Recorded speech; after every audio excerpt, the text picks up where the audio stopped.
c'est que comme nous partageons tout sur cette planète, eh bien, inévitablement, s'il y a un déséquilibre, et si je vous dis que la maladie infectieuse est une rupture d'équilibre, s'il y a déséquilibre, eh bien, malheureusement, il va se répercuter comme une vague avec de tsunamis qui s'avancent progressivement sur la Terre, et ça va se lisser sur toute la Terre, effectivement. Et c'est là qu'il y a effectivement l'origine, quelque part, des maladies infectieuses. Non, on va y revenir en détail pendant cette discussion entre nous. Alors, bien sûr, c'est aussi un déséquilibre individuel, c'est-à-dire que l'individu n'a pas la capacité à bloquer l'agent infectieux. Et l'agent infectieux passe, et donc la réponse immunitaire ne répond pas correctement. Et alors, pour la Covid-19, c'est tout à fait illustrant, puisque vous savez qu'il y a deux vagues de façon clinique dans la Covid-19 au niveau de l'individu. Il y a la première vague où le virus envahit et se multiplie massivement. Et puis, il y a une deuxième vague où la réponse immunitaire va profondément changer la clinique, la forme clinique de cette maladie provoquée par un virus, par un coronavirus. Et donc, vous avez deux phases qui est liée là aussi à un double déséquilibre. Le déséquilibre que l'individu n'a pas pu bloquer le virus, c'est ce que permet la vaccination. La vaccination va permettre de bloquer le virus. Et puis, la deuxième phase, qui est le dérèglement immunitaire, où l'individu utilise une réponse immunitaire qui est surexprimée et qui conduit à un autre déséquilibre.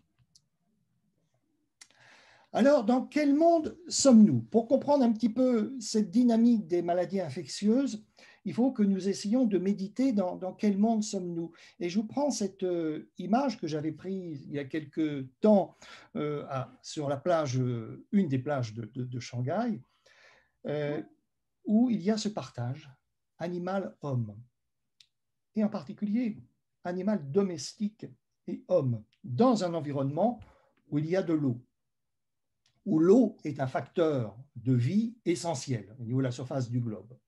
Pensons qu'aujourd'hui, il y a déjà plus de 800 millions de personnes qui n'ont pas accès à l'eau potable chaque jour.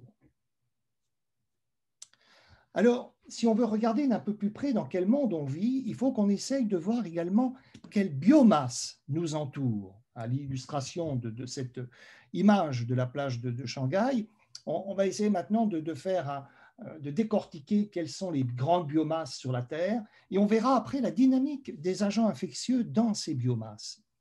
Alors, le monde animal, comme vous le voyez sur cette diapositive, en fait, c'est une petite biomasse par rapport au monde végétal, qui est la grande biomasse.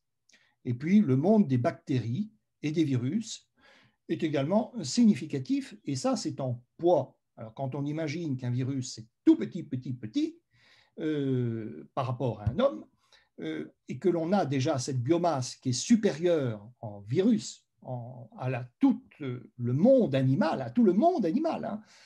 Donc, on comprend qu'il y a une biodiversité faramineuse au niveau autant des bactéries que des virus, que des protistes, c'est-à-dire des unicellulaires, que des champignons.